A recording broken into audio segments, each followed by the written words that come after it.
A very good evening and welcome to all of you. Dear students, in today's class I am going to explain Talent Search Test Paper 108. आप सभी जानते हैं प्रत्येक Sunday को apex institute Chhapra app पर online test conduct किया जाता है जो कॉम्पिटिटिव होता है। आज का जो टेस्ट पेपर था जिसको आप लोगों ने अटेम्प्ट किया है वह test paper latest CGL Tier 2 examinations से ही लिया गया था। कंप्लीट पेपर CGL Tier 2 से ही लिया गया है। आज का टेस्ट पेपर CGL Tier 2 18/1/2025 का ही क्वेश्चन पेपर है। अगर आप क्लास में लास्ट तक बने रहते हैं तो जो CGL का लेवल है, इस तरह के क्वेश्चन CGL के द्वारा पूछे जा रहे हैं, आप बहुत अच्छी तरह से समझ पाएंगे। तो आइए क्लास को शुरू करते हैं। क्वेश्चन नंबर 1 आप सभी के स्क्रीन पर, और ध्यान से इंस्ट्रक्शन पर है, इंस्ट्रक्शन पढ़ करके ही बनाएंगे। करेक्ट स्पेलिंग आपको खोजना है। एक इसमें से वर्ड है जिसका स्पेलिंग गलत है। सुविधा यह है कि आप देख पा रहे हैं कि गेज है, गेज है, गेज है, गेज है, यानी इसी की स्पेलिंग में हमें करेक्शन करना है। GUAGE गलत है, सही क्या होगा? तो GAUGE, जिसका अर्थ होता है भांपना, आकलन करना। अब आप कहेंगे गेज मीन्स तो मापना होता है। जी हाँ, गेज मीन्स मापना भी होता है, और गेज उस मापक इकाई, मापक उपकरण को भी गेज कहा जाता है। जिससे कपड़ा वगैरह भी मापते हैं या तेल वगैरह को भी हम मापते हैं, वो भी गेज कहा जाता है। लेकिन गेज वर्ब के रूप में जब यूज होता है तो इसका एक और अर्थ होता है भांपना या आकलन करना। और यहां यह इसी अर्थ में यूज हुआ है। आंसर 1 का 4 होगा। क्वेश्चन नंबर 2 आपके सामने। He walked leisurely towards the entrance. इसमें लीजरली वर्ड का मीनिंग बताना है, जिसके लिए 4 ऑप्शंस हैं। Without haste, reassuringly, with a kick start और हैस्टिली। तो लीजरली के मीनिंग को बताने के लिए लीजरली वर्ड को समझ लेंगे। अंग्रेजी के लीजर शब्द से बना है लीजरली, और यह वॉक वर्ब की विशेषता बता रहा है, इसलिए यह एडवर्ब का काम कर रहा है। तो लीजर मीन्स होता है खाली समय, लेकिन वॉक लीजरली का अर्थ होगा बड़े आराम से चलना, बिना किसी जल्दबाजी के, धीरे धीरे। वह he walked leisurely towards the entrance. Entrance की तरफ बड़े आराम से वह टहलते हुए गया। तो बड़े आराम से, बिना किसी जल्दबाजी के, यानी हम आंसर 2 का 1 सेलेक्ट करेंगे। आइए क्वेश्चन नंबर 3 को देखते हैं। क्वेश्चन नंबर 3 सेंटेंस अरेंजमेंट है। जैसा कि मैंने पहले ही कह दिया, SSC CGL Tier 2 का कंप्लीट क्वेश्चन पेपर आप करने वाले। हाँ, लास्ट में कुछ क्वेश्चंस कम किए जाएंगे क्योंकि शायद आज 35 क्वेश्चंस हैं। कुछ क्वेश्चंस काट दिए गए हैं क्योंकि क्लास बहुत लंबा हो जाएगा। तो लास्ट से सेंटेंस नहीं, क्लोज टेस्ट में कम किया गया है। क्लोज टेस्ट में से सेट कम किया गया है। इसे आप पढ़िए और जल्दी से आंसर दे दीजिए। देखिए, इसको भी हम लोग ट्रिक से बनाते हैं। इट कॉन्सिस्ट्स ऑफ, यह बता रहा है कि इस तरह की चर्चा पहले हुई है और उसको व्यक्त करने के लिए इट आ रहा है, यानी ए से शुरू नहीं करना है। आप ऑप्शन भी देख लीजिए ना, ए से शुरू नहीं हो रहा है, सारे ऑप्शन सी से शुरू हो रहे हैं। तो कंफर्म है ना, सी पहले होगा। सी ह्यूंगडी was the founder of Qin dynasty and was the first ruler of unified China in 221 BC. हम एक मेल की चर्चा कर रहे हैं, सी ह्यूंगडी। अब जो भी इनका प्रोनाउंसिएशन होता हो, चाइनीज तो आता नहीं है। अब इनकी चर्चा को आगे बढ़ाने के लिए ही चाहिए, हिज चाहिए। तो his mausoleum was recently discovered, यानी सी के बाद डी होगा। Discovered in 1974 by Chinese peasants who were drilling a well. Chinese peasants जो कुआं खोद रहे थे, उनके द्वारा इनके मेजोलियम को हाल ही में डिस्कवर किया गया, यानी 1974 में। उसी को हाल ही कहा जा रहा है। यानी सी के बाद डी, सी के बाद डी तो बन तो गया, एक ही में तो सी के बाद डी आ रहा है। तो बड़े बड़े close test, I am sorry, बड़े बड़े अरेंजमेंट्स के सेंटेंसेस को देख करके आप घबराएं नहीं। अगर आप पढ़ेंगे तो कुछ ना कुछ क्लू उसमें दिया रहता है जिससे आप आसानी से बना लेते हैं। अक्सर स्टूडेंट्स जब देखते हैं कि तो जम्बूड वाला बहुत बड़ा दे दिया, लंबे लंबे सेंटेंसेज हैं, जितने बड़े सेंटेंस होंगे उतनी आसानी से आप बना पाएंगे। छोटे वाले में ही दिक्कत हो जाती है, बड़े वाले में क्लूज रहते हैं जो आसानी से बनवा देते हैं। जैसे ये बन गया, आंसर 3 का 4 होगा। क्वेश्चन नंबर 4 आपके सामने, यह भी अरेंजमेंट ही है, तो आप एक बार पढ़े, थोड़ा वक्त आपको दे रहा हूं। क्वेश्चन नंबर 4 को पढ़िए और जल्दी से कमेंट सभी लोग कर दीजिए। क्वेश्चन नंबर 4 का आंसर सभी लोग दे दें।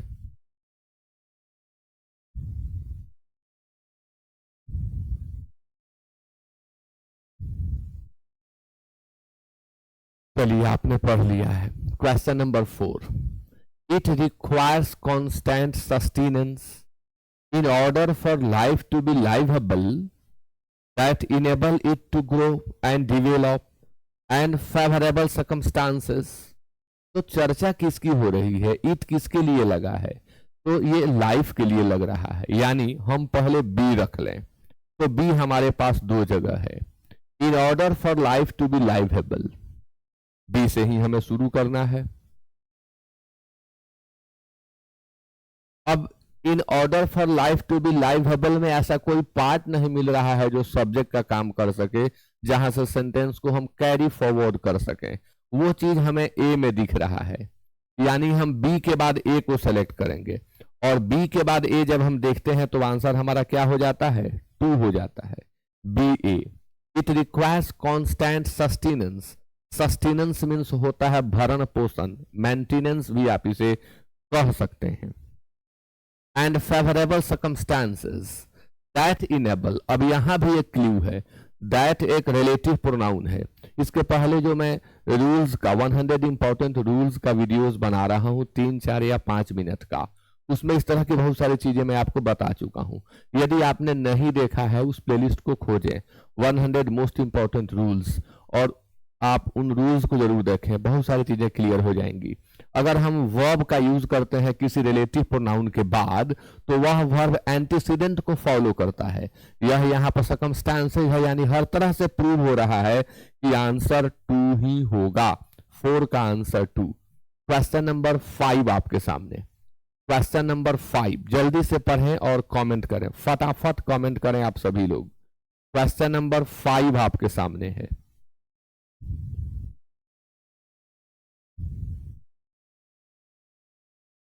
No other book in the series captivated readers as the final installment.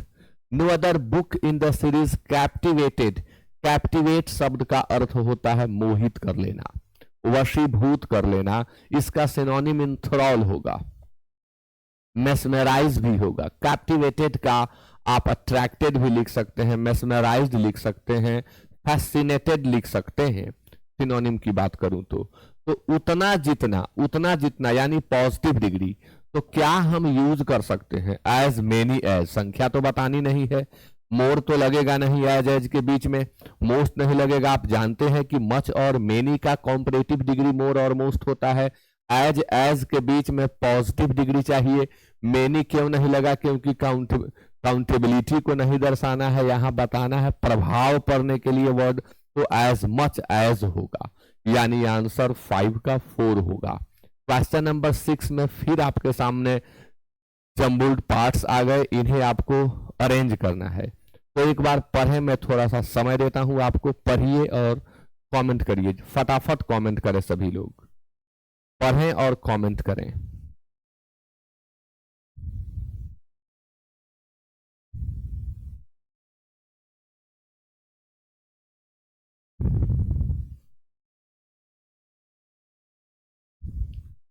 India has been a land, ये फिक्स्ड किया हुआ है, इसके बाद ही आपको सजाना है। India has been a land, कैसा, एंड पी से शुरू नहीं करेंगे। India has been a land of learning, बिल्कुल सही है। India has been a land of learning through the ages, मतलब सदियों से हम यह देख रहे हैं कि भारत ज्ञान का केंद्र रहा है। यह आज से नहीं, यह सदियों से देखा जा रहा है। तो कंफर्म हो रहा है कि आंसर हम क्यू से शुरू करेंगे और इसके बाद क्या दें, of learning through the ages. Q से ऑप्शन कितना है देखा जाए तो एक ही बन रहा है क्यू से ऑप्शन, इसलिए हम यही सेलेक्ट कर लेंगे। आंसर 6 का क्या हो जाएगा, तो 2 हो जाएगा। टाइम बचता है इस तरह से अगर आप ट्रिक से बनाते हैं तो। क्वेश्चन नंबर 7 आपके सामने है, और select the option that expresses the given sentence in reported speech. अच्छा, इसको आप इनडायरेक्ट में चेंज करें। I am determined to publish my findings, the scientist asserted confidently. तो इस पार्ट को पहले ले जाना होगा। एजर्टेड, सेड और टोल्ड एम्फेटिकली को ही कहते हैं, जोरदार ढंग से कहना। तो साइंटिस्ट ने जोरदार ढंग से कहा, विश्वास के साथ जोर डालते हुए कहा कि, तो दैट लगाइए एजर्टेड। अब जब पास्ट टेंस की बात है तो इज तो होगा नहीं, हैड, नो, यहां एम है तो इसका पास्ट रूप ले जाने पर क्या होगा, वॉज या वर होगा। साइंटिस्ट है तो ही या सी होगा, तो वॉज ही चाहिए, कन्फर्म है, इसलिए यह भी नहीं हो रहा है, यह भी नहीं हो रहा है। देखिए एक शब्द पर ध्यान आप देते हैं तो आप बना देते हैं। आंसर क्या हो जाएगा, 4 हो जाएगा। क्वेश्चन नंबर 8 आपके सामने। क्वेश्चन नंबर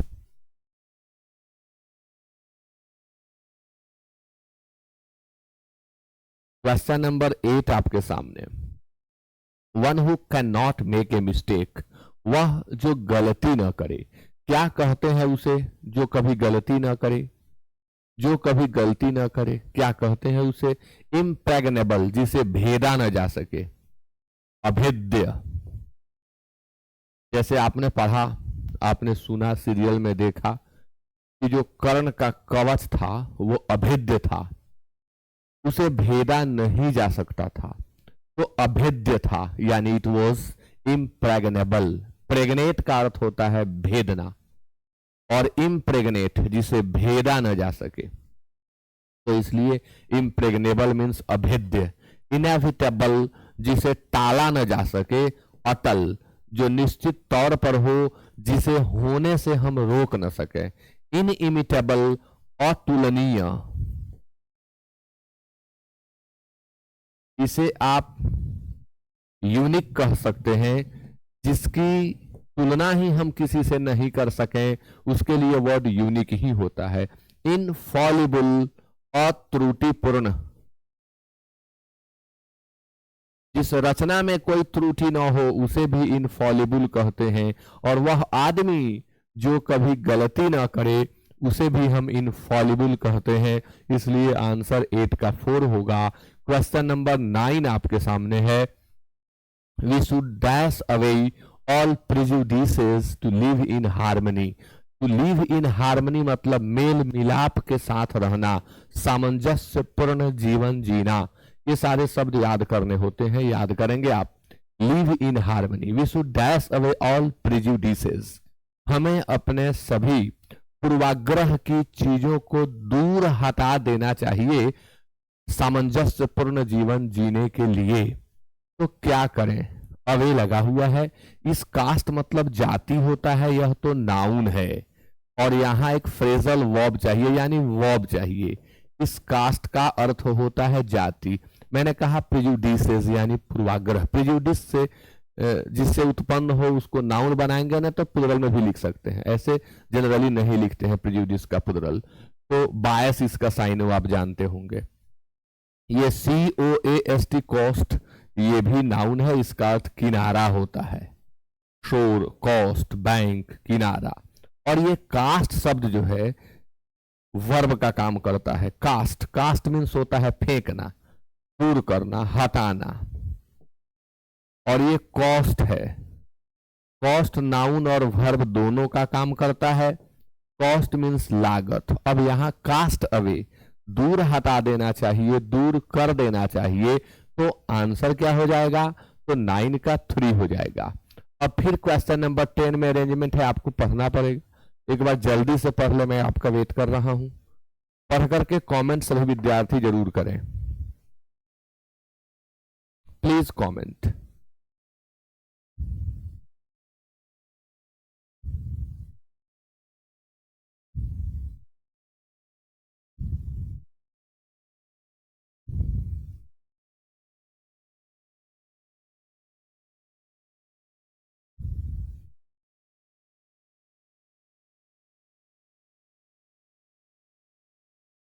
भाई सीजीएल है ना, तो ऑफिसर बनाता है आपको, तो क्वेश्चंस तो दमदार होंगे ही। आइए पढ़ते हैं।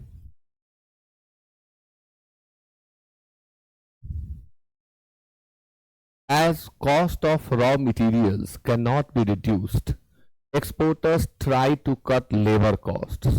क्योंकि रॉ मटेरियल के कॉस्ट को कम नहीं किया जा सकता है, निर्यातक कोशिश करते हैं कि लेबर कॉस्ट को ही कम करें, यह पहले नहीं होगा। Large MNCs in the garment industry in Europe and America order their products from Indian exporters. ये बिल्कुल संकेत दे रहा है कि आप यहीं से शुरुआत करें, क्योंकि आगे दीज लार्ज एमएनसीज, ये बहुत इंपॉर्टेंट बात है कि अगर आप अरेंजमेंट बना रहे हैं और किसी के प्रारंभ में दिस दैट दीज दोज मिल रहा है, सच मिल रहा है, तो ये डेमोन्स्ट्रेटिव वर्ड्स होते हैं, और डेमोन्स्ट्रेटिव किसी की ओर संकेत करने का काम करते हैं। इसलिए जब भी आप अरेंजमेंट बना रहे हैं, दिस दैट दिस दोज या सच जैसे डेमोन्स्ट्रेटिव्स पाते हैं, तो बी श्योर कि आपको वहां से शुरू तो नहीं करना है, और रखना कहाँ है, तो उसी शब्द के, उसी सेंटेंस के ठीक बाद जिसका नाउन वो लिए हुए हैं अपने साथ। तो ये क्या नाउन लिए हुए हैं आप देखिए, दिज लार्ज एमएनसीज। तो दिज लार्ज एमएनसीज, और इसके पहले हमने क्या पढ़ा है, लार्ज एमएनसीज, यानी पूरा पूरा संकेत है यह कि आपको बी के बाद सी ही रखना है, कंफर्म। अब ऑप्शन में आ जाइए ना, कितना भी बड़ा अरेंजमेंट होगा, आप ऐसा टेक्निक लगाएंगे तो बहुत जल्दी बना देंगे। देखिए बन गया, बीसी वाला ऑप्शन एक ही है और वो नंबर 1 में ही है, तो आंसर हो गया BCDAE। अब आगे क्वेश्चन नंबर 11 आपके सामने। क्वेश्चन नंबर 11 जल्दी करें, 11 का कमेंट तो आप फटाफट कर दें, एकदम आसान क्वेश्चन आपके सामने है। All criminals, I'm sorry, all criminal attitudes must be nipped at the bud। सभी आपराधिक सोच को शुरू में ही मसल दिया जाना चाहिए। टू नीप इन द बड या टू नीप एट द बड दोनों लिखा जाता है, बट ज्यादातर लिखा जाता है टू नीप इन द बड, यानी किसी चीज तो उसके प्रारंभिक अवस्था में ही मसल डालना, कुचल डालना, समाप्त कर देना। क्या है, टू नीप इन द बड। अब जब हम इस नीप वर्ब को सेकंड फॉर्म या थर्ड फॉर्म में लिखते हैं तो यह निप्ड हो जाता है। अच्छा, ये निप्ड में डबल पी क्यों हो जाता है, ये बहुत इंपॉर्टेंट बात, आइए एक ट्रिक से बताता हूं। जब भी किसी वर्ब का आप सेकंड फॉर्म थर्ड फॉर्म करते हैं, किसी एडजेक्टिव को कॉम्परेटिव डिग्री और सुपरलेटिव डिग्री में बदलते हैं, या सफिक्सेस ऐड करते हैं और अंत से कॉन्सोनेंट वाउअल और कॉन्सोनेंट मिल रहा होता है, तो बी श्योर कि जो अंतिम कॉन्सोनेंट है उसको डबल करके और तब सफिक्स जोड़ना है। सिंपल सा एग्जांपल आपको दूं, अगर आप रन शब्द में सफिक्स जोड़ करके एक और शब्द बनाते हैं तो क्या हो सकता है, तो रन से रनर होगा। अगर हम रन से ही दूसरा वर्ड बनाते हैं तो क्या होगा, रनिंग होगा।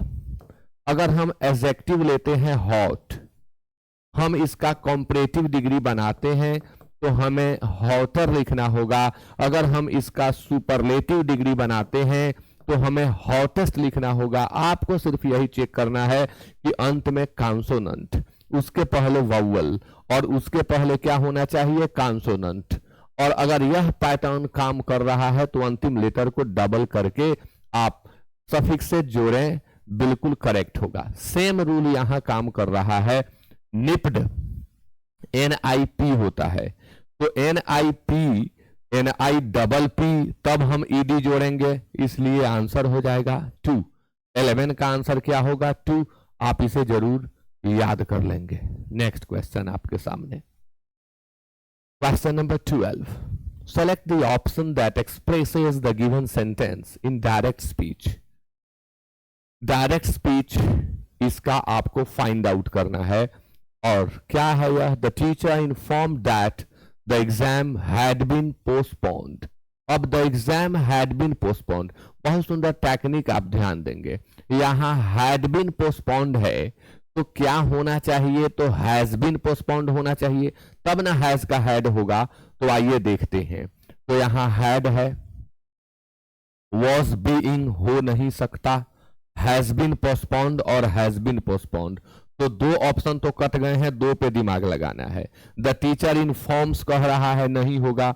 आंसर क्या होगा? 4। द टीचर इन्फॉर्म्ड, क्योंकि रिपोर्टिंग भर पास्ट में होगा तभी हम आगे जाकर के टेंस को चेंज कर पाएंगे, यानी आंसर 4 होगा। क्वेश्चन नंबर 13 में फिर आया सेंटेंस अरेंजमेंट। आप समझ सकते हैं कि सेंटेंस अरेंजमेंट कितना इंपॉर्टेंट रोल प्ले कर रहा है सीजीएल टीयर 2 में अच्छा स्कोरिंग करने के लिए। तो बहुत सारा प्रैक्टिस करें। आपको सजेस्ट करूंगा आर.एस. अग्रवाल की ऑब्जेक्टिव जनरल इंग्लिश या एसपी बख्शी की किताब, इन दोनों से आप सेंटेंस अरेंजमेंट बनाइए। आर.एस. अग्रवाल की किताब से पहले बनाइए, और अगर आप आर.एस. अग्रवाल की कंप्लीट प्रैक्टिस कर लेते हैं तो कोई भी एग्जामिनेशन हो, आप 1 अटेम्प्ट में बहुत अच्छा मार्क्स के साथ, आप फ्लाइंग कलर्स का है, फ्लाइंग कलर्स के साथ आप पास करेंगे। तो ऑब्जेक्टिव जनरल इंग्लिश पर फोकस करिए, बहुत सारा प्रैक्टिस उसमें दिया हुआ है सेंटेंस अरेंजमेंट के ऊपर और अन्य सभी चीजों के ऊपर। तो विद्यार्थी जल्दी से कमेंट कर दीजिए क्या होगा इसका आंसर। क्वेश्चन नंबर 13 आपके सामने है, इसका आपको आंसर देना है।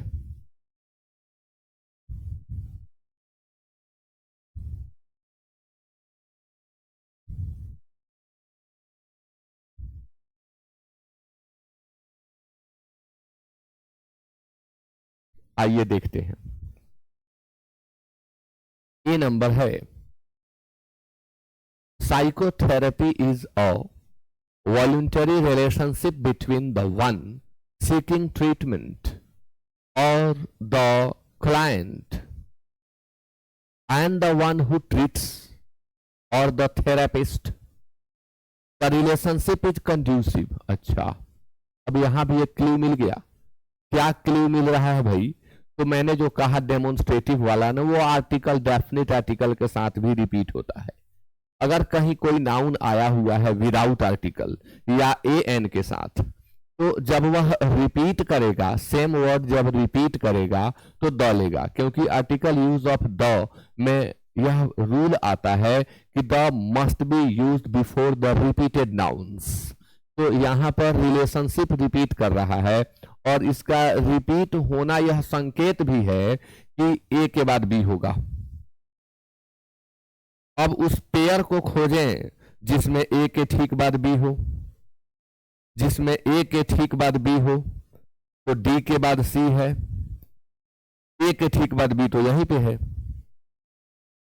बाकी कहीं देख लीजिए ए के ठीक बाद बी नहीं है, यानी इसका संकेत है कि D C A B E ही आंसर होगा।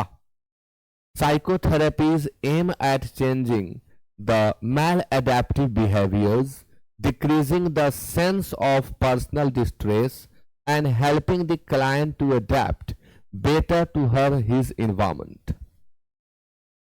फिर इसको आगे बढ़ा रहा है सी, the purpose of the relationship is to help the client to solve the psychological problems being faced by her or him.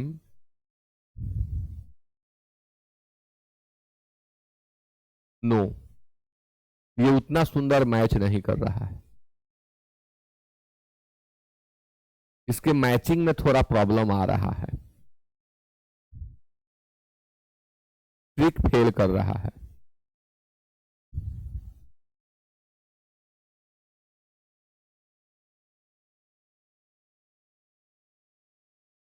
ए के बाद B, psychotherapy is a voluntary relationship between the one seeking treatment or the client not and the one who treats or the therapist. ये तो सही है। फिर आ रहा है B, the relationship is conducive for building the trust, match नहीं कर रहा है।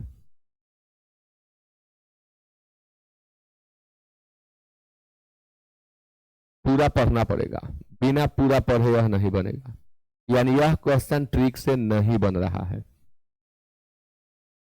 इसके लिए पूरा पढ़ना होगा। पढ़ लेता हूं। The relationship is conducive for building the trust of the client so that problems may be freely discussed. The purpose of the relationship is to help. अच्छा, रिलेशनशिप और रिलेशनशिप, और यहां भी द लगा है। ट्रिक तो सेम काम करेगा, ए के बाद सी रख के चेक करते हैं।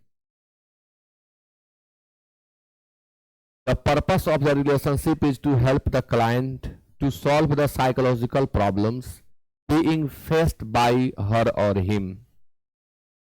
फिर उसकी चर्चा आगे बढ़ रही है, तो आर्टिकल द का रेपिटेशन होगा और ए सी के बाद बी होगा कन्फर्म। अब आप देखिए ए सी बी, तो ए सी बी डी ई, यानी आंसर 3 ही होगा, बाकी नहीं होगा। अब देखिए इतने बड़े बड़े जब अरेंजमेंट पूछेंगे तो पढ़ने में लग जाएगा 5 मिनट, तो बाकी जगह से टाइम काट के ला करके यहां आपको बनाना पड़ेगा या स्किप कर देना होगा। सारे क्वेश्चन आप सॉल्व करने के चक्कर में बहुत टाइम भी गंवा सकते हैं, तो कभी कभी आप स्किप करना भी सीखें, क्योंकि बहुत टाइम लग रहा है इसको सॉल्व करने में। हालांकि कुछ हद तक ट्रिक काम किया, इसलिए जल्दी बना, थोड़ा और टाइम लगता है इसके अंतर्गत अगर पूरा पढ़ते तो। चलिए आगे, नेक्स्ट क्वेश्चन आपके सामने है, बहुत हल्का प्रश्न है, जल्दी से आप लोग बना दें। Rashid was not able to dash the pen. अभी पेन को हम लोग क्या करते हैं, रशीद से पेन नहीं सहा जा रहा था, नाम है आदमी का रशीद, तो सहने का अंग्रेजी बियर होता है, जिसका सिनोनिम टोलेरेट होता है, एंड्योर होता है। टोलेरेट मीन्स सहन करना, एंड्योर मीन्स सहन करना, पुट अप विथ का अर्थ भी होता है सहन करना, बर्दाश्त करना। तो 14 का आंसर 3 होगा। क्वेश्चन नंबर 15 आपके सामने, did you here that noise, इसको आप पैसिव वॉइस में बदल दें, पैसिव वॉइस में बदल दें, did you here that noise. Very simple question है, जल्दी करेंगे और सभी लोग कमेंट भी करते रहें। Did you hear that noise? Very simple question. Was that noise heard by you? Was that noise? Answer एक ही होगा। अब देखिए ऐसे प्रश्नों से टाइम आप बचा लें और अरेंजमेंट पर, क्लोज टेस्ट पर टाइम दें, इस टेक्निक पर आपको काम करना होगा, ये सब बहुत जल्द बन जाते हैं। Select the option that expresses the given sentence in direct speech, इसका डायरेक्ट स्पीच बना देना है, फिर कोई क्लू पकड़ के बना दिया जाएगा। The district magistrate ordered the police to work all night and put an end to those riots. The district magistrate told the police work all night and put to end, नहीं होगा, put to end यहां है, put an end।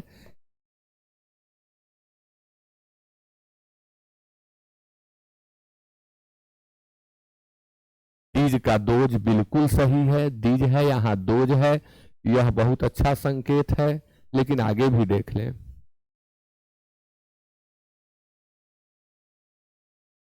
No, ये गलत है, क्योंकि यहां आप देयर देख रहे हैं, यहां आप दीज देख रहे हैं, गलत है, यानी कंफर्म हो गया। आंसर आपका क्या हो रहा है, 2। इसके लिए नरेशन के बेसिक रूल्स को आपको जानना सीखना होगा। क्वेश्चन नंबर 17, अंडरलाइंड ईडीएम, इस ईडीएम का आप मीनिंग बताएंगे, ये जो दिया गया है इसमें से। The team decided to pull out all the stops for their upcoming presentation. Team ने क्या कोशिश की, द टीम डिसाइडेड टू, कोशिश नहीं निर्णय, टीम ने क्या निर्णय लिया, pull out all the stops for their upcoming presentation, आगामी जो प्रस्तुति उनकी होने वाली थी, जो प्रदर्शन वो करने वाले थे, उसके उन लोगों ने डिसाइड किया कि अपनी सभी ताकत झोंक देंगे, हर संभव प्रयास करेंगे, यही इसका मीनिंग निकल रहा है। Keep things simple, no, wait patiently, no, give up easily, no, to do everything to make something successful, किसी चीज को सफल बना देने के लिए हर संभव, यानी अपनी पूरी ताकत को झोंक देना या हर संभव प्रयास करना। तो 17 का आंसर 4 होगा। क्वेश्चन नंबर 18 आपके सामने, everyone was surprised at his speech, passive voice में इसे बदलना है। Everyone was surprised at his speech, तो आप कहेंगे ना हिज स्पीच सरप्राइज्ड एवरीवन, कहां है सरप्राइज्ड एवरीवन, तो आंसर क्या हो जाएगा 1। बाकी भी देखते काट सकते हैं ना, देखो यहां वाज सरप्राइज्ड है, यानी इसके एक्टिव में V2 होना चाहिए, तो यहां तो V1 आ गया, यहां V4 आ गया, यहां V4, तो ये सारे क्वेश्चन देखते बन जाते हैं। क्वेश्चन नंबर 19, डायलॉग को कंप्लीट करिए। क्वेश्चन नंबर 19, डायलॉग कंप्लीट करिए। अब इस तरह के क्वेश्चन जो न्यू CGL का सिलेबस आया उसमें पूछा जाने लगा। इस तरह का सिलेबस आपको CBSE 10th बोर्ड में पढ़ना होता है। ऐसी चीजें CBSE 10th board, person A person B दो के बीच कॉन्वर्सेशन हो रहा है, डायलॉग है, और इस गैप को आप फील कर दें। पढ़ लीजिए A को, I am so nervous, I don't think I should make the speech tomorrow, मैं बहुत घबराया हुआ हूं, मुझे नहीं लगता कि कल का स्पीच मुझे करना चाहिए। Person B, no you are just getting dash, you have prepared for this, आप बिना वजह कर रहे हैं, आपने इसकी तैयारी की है, तुमको नहीं डरना चाहिए, तुम बेवजह डर रहे हो। तो अब डरने के लिए क्या यूज होता है, तो टू गेट कोल्ड फिट, यह एक इडियम है जिसका मीनिंग होता है to be scared, to be scared. तो आपको कोल्ड फिट खोज लेना होगा, कोल्ड फुट नहीं, कोल्ड फिट, इसलिए आंसर 19 का 2 हो जाएगा। क्वेश्चन नंबर 20 आपके सामने है और बहुत ही सिंपल क्वेश्चन है। Luck doesn't always favour us, luck हमेशा हमारा फेवर नहीं करता, so we must always depend dash our own efforts for success, इसलिए हमें सफलता के लिए अपने एफर्ट्स पर डिपेंड होना चाहिए। तो डिपेंड के साथ प्रेपोजिशन अपॉन या ऑन दोनों लगाते हैं, यहां केवल अपॉन दिया हुआ है। डिपेंड अपॉन के बदले आप रिलाई अपॉन का यूज भी कर सकते हैं या काउंट ऑन का यूज भी कर सकते हैं। 20 का आंसर 2 होगा। 21 में फिर आपको अरेंजमेंट दिया गया, एक बार पढ़िए फिर सजाइए। समय आपको दे दे रहा हूं ताकि आप कर पाए। ये अरेंजमेंट छोटा है, इसे आप सजा सकते हैं, बहुत टाइम नहीं लगेगा, जल्दी करें।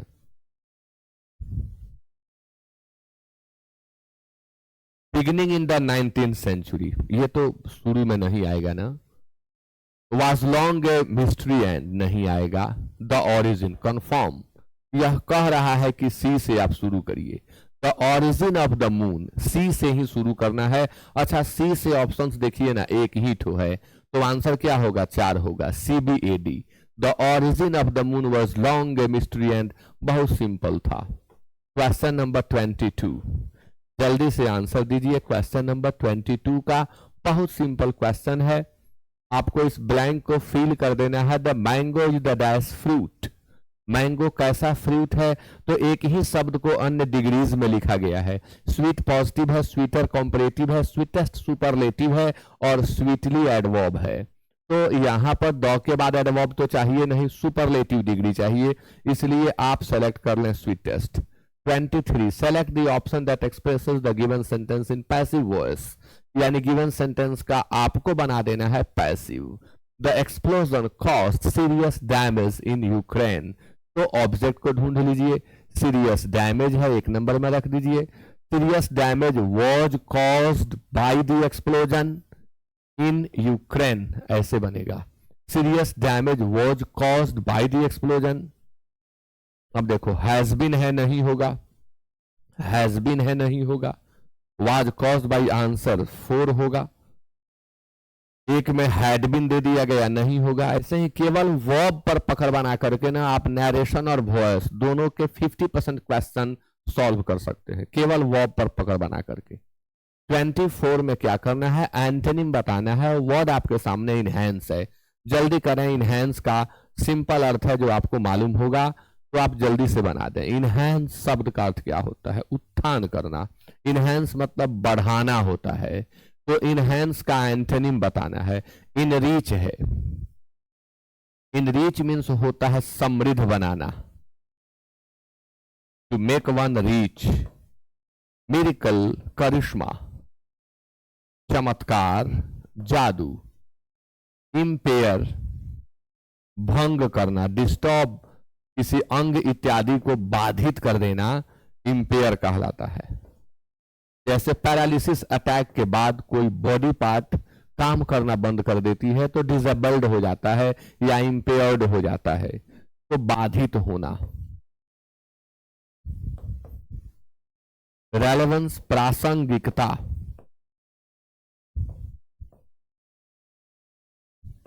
प्रासंगिकता तो इनहेंस में बढ़ाया जाता है चीज को, इंपेयर में उस चीज जो है घट जाती है, बाधित हो जाती है, रुक जाती है, तो इनहांस मीन्स होता है बढ़ाना।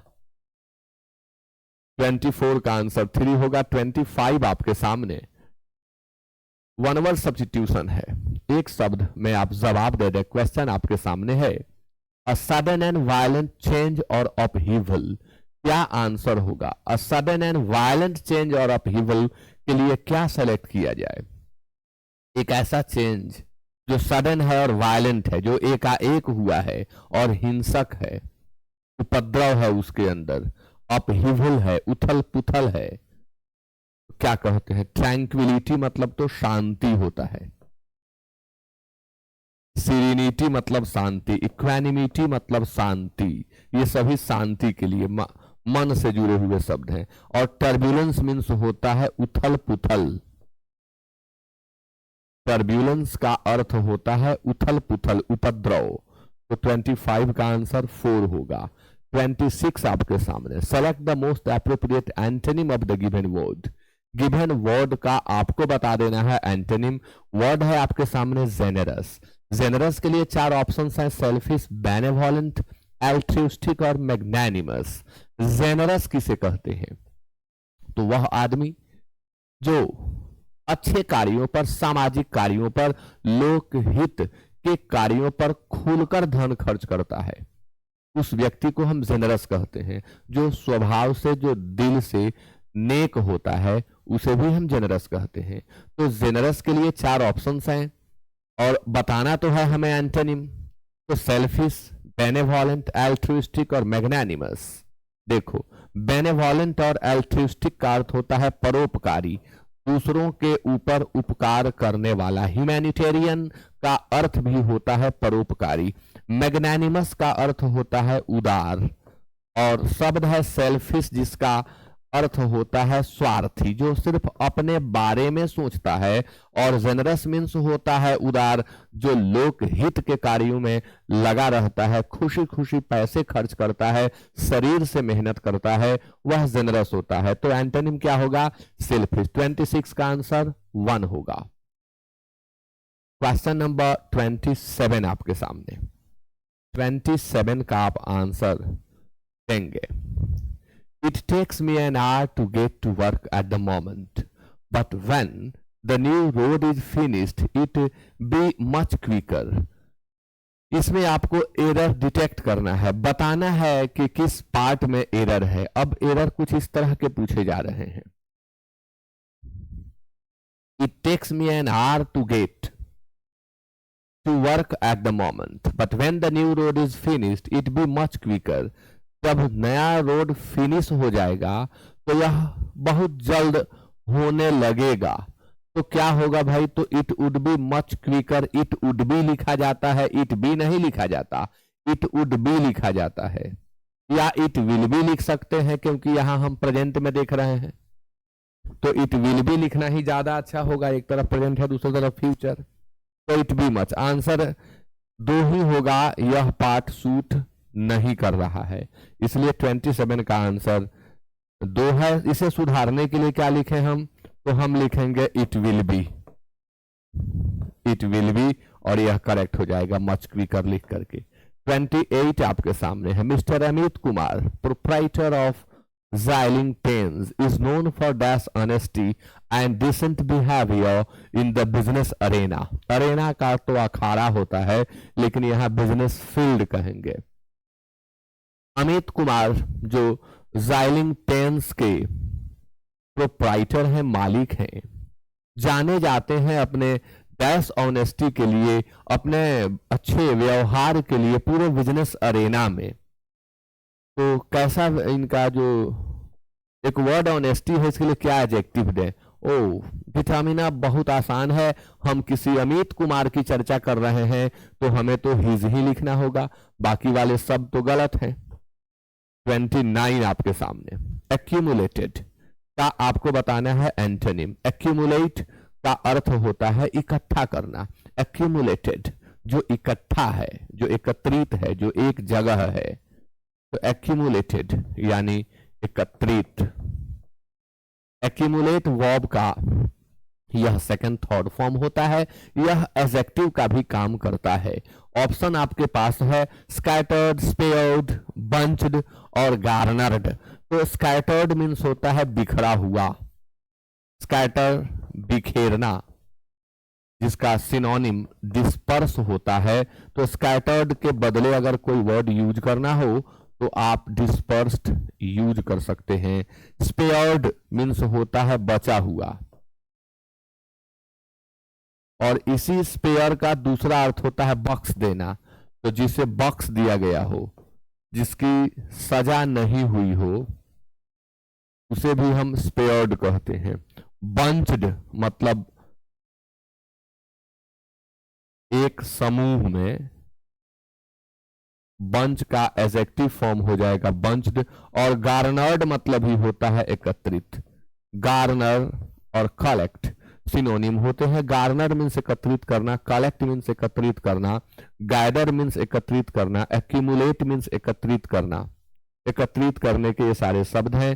तो अब हमें तो एंटोनिम देना है ना, तो हम एक्यूमुलेटेड का क्या देंगे? तो स्कैटर्ड देंगे या डिस्पर्स्ड देंगे। क्वेश्चन नंबर 30 आपके सामने। एबंडेंट शब्द का आपको बताना है सिनोनिम। एबंडेंट के लिए 4 ऑप्शन है। एम्पल है, स्कार्स है, बैरन है और डिफिकल्ट है। बहुत आसान क्वेश्चन है। एबंडेंट के लिए आप बताएंगे सिनोनिम। तो एबंडेंट मतलब होता है प्रचुर।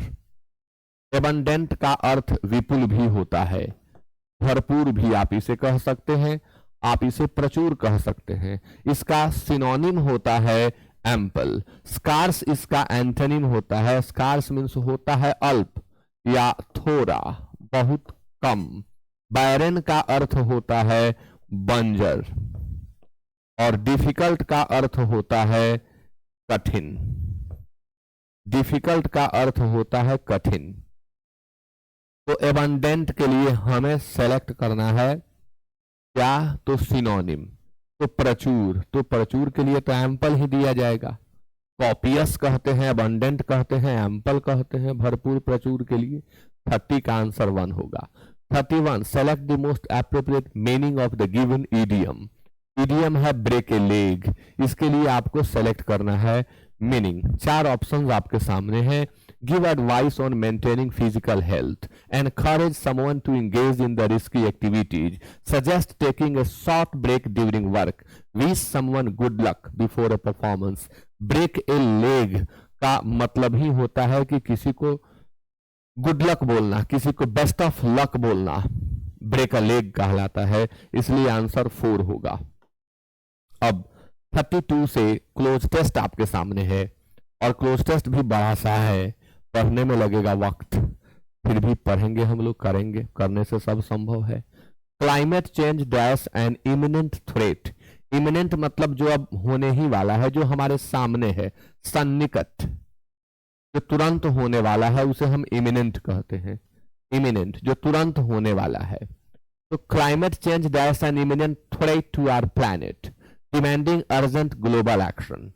अब ये जो थ्रेट हमारे सामने है ना, ये जो खतरा हमारे सामने है, इसके लिए ग्लोबल एक्शन की जरूरत है। 1-2 देश इस पर काम करके बहुत सफलता प्राप्त नहीं कर सकते, वैश्विक कार्य चाहिए इसके लिए, क्योंकि ये जो थ्रेट है ना, ये पूरे प्लैनेट पर आ रहा है। तो global climate change dash an imminent threat, तो क्या दिया जाए? विल बी पोजिंग, पोज्ड, अभी भी इमिनेंट है ना, अभी तो आ रहा है, अभी आगे है, तो विल पोज होगा। यह एक ऐसी परिस्थिति को सामने लाने वाला है जो वैश्विक समस्या के रूप में आ रही है, ग्लोब शब्द का एडजेक्टिव हो जाता है ग्लोबल, तो विश्व से वैश्विक हो जाता है विशेषण, तो आंसर हो जाएगा क्या 1।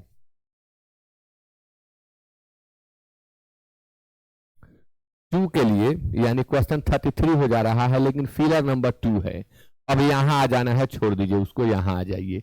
टू डैश दीज इफेक्ट्स, अब ये जो ग्लोबल वार्मिंग जैसा जो क्लाइमेट चेंज का सिचुएशन आ रहा है, इसके इफेक्ट्स को डैश करने के लिए एक collaborative international effort is essential. International effort होना चाहिए, कोलैबोरेटिव, यानी एक देश दूसरे देश की मदद करे और सब मिल करके, कोलैबोरेटिव जिसमें सबकी सहभागिता हो, सब मिल करके इस पर काम करें, तो इसके इफेक्ट को हम डैश कर सकते हैं।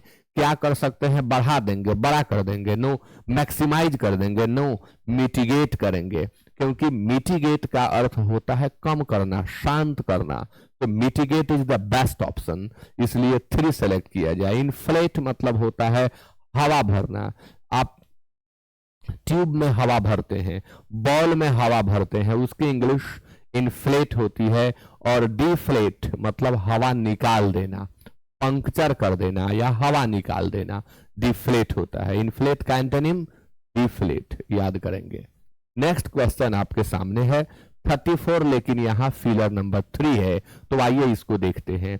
सब कुछ नहीं पढ़ना है, मेन पॉइंट पकड़िए, बना लीजिएगा कम समय में। Nations dash commit to reducing carbon emissions, transitioning to renewable energy sources and implementing sustainable practices. Nations dash commit to, nations must, could, would, might। अब जहां दृढ़ निश्चय जैसी बात हो रही हो, जहां भी कुछ एक एम्फैटिक वे में प्रस्तुत करना हो, वहां best model auxiliary verb must होता है। इसलिए यहां चूंकि ये जो बात है ना, एक बहुत बड़ी समस्या से जूझने की है और उसके ऊपर पकड़ बनाना है, उसको कंट्रोल करना है, तो क्या करें हम? तो nations must commit to reducing carbon emissions, राष्ट्र जो हैं वो वचनबद्ध हों कि कम से कम कार्बन एमिशन वो करेंगे, और इसके लिए सेंस में मॉडल्स क्या आ रहा है? तो मस्ट, कुड, वुड, माइट तो आप सोच ही नहीं सकते, इसलिए आंसर 1 हो जाएगा। लास्ट क्वेश्चन 35 है, तो आ जाए सीधे यहां पर, उतना नहीं पढ़ेंगे, आपके पास टाइम नहीं रहता है। The urgency of this issue calls for a united front where governments, businesses and individuals work together to create a sustainable and resilient future for dash to come. भाई आपको एक ऐसे फ्यूचर की परिकल्पना करनी है जिसमें क्षमता हो, जो रेजिलियंट हो, जो हर तरह की परिस्थिति से लड़ने योग्य हो। ऐसी जनरेशन बनानी है ना भविष्य में कि जो आए वो इन चीजों को आसानी से जूझ ले, तो for the generations to come होगा, backward nations to come, businessman, poor people meaningless है, for the generations to come. आज जो हम काम करते हैं इसका इफेक्ट हमारे फ्यूचर पर पड़ता है, तो आज ये नेशंस कोलैबोरेटिव वर्क करेंगे, तो इसका फायदा किसको होगा? कमिंग जेनरेशन को होगा, जो जेनरेशन आने वाली है, जो पीढ़ी आगे आने वाली है, उनको इसका फायदा होगा। इसलिए यहां वर्ड क्या चाहिए? जेनरेशन। तो क्वेश्चंस तो 45 होते हैं, लेकिन कुछ क्वेश्चंस कट कर दिए गए हैं ताकि वीडियो बहुत बड़ा न हो जाए। क्लास में आप ऐसे ही, मेरे क्लास में कम लोग जुटते हैं क्योंकि मैं मनोरंजन नहीं करा पाता। आजकल की पढ़ाई मनोरंजन ज्यादा हो गई है और पढ़ाई बहुत कम है, तो कुछ क्वेश्चंस छोड़ दिए गए हैं, अगले सेट में उन्हें भी इंक्लूड किया जाएगा। तो with that it is over. Thank you so much for being with me till the end of the class. Good night.